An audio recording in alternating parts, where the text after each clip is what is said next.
দিনাজপুরের বিরামপুরে দিনব্যাপী প্রাণী সম্পদ প্রদর্শনী ও উদ্বোধনী সমাপনী অনুষ্ঠান অনুষ্ঠিত।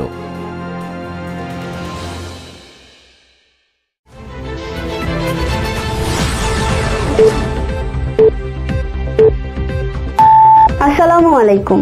এমকে টেলিভিশনের পক্ষ থেকে আপনাদের স্বাগত জানাচ্ছি আমি আশুরা খাতুন নদী। শুরুতেই শুনলেন সংবাদ শিরোনাম, এখন ডেস্ক থেকে বিস্তারিত।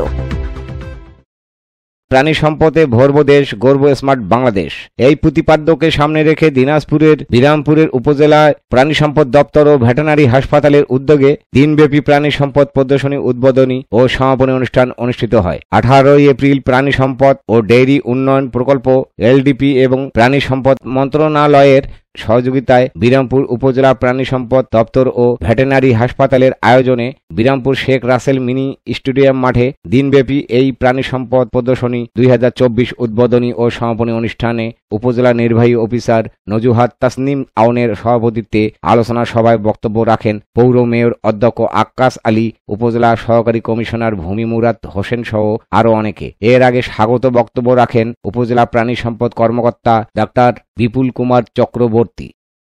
Mosharraf Hossain, news desk, MK television. শেষ করছি এমকে টেলিভিশনের সংবাদ। এতক্ষণ সাথে থাকার জন্য সবাইকে অসংখ্য ধন্যবাদ।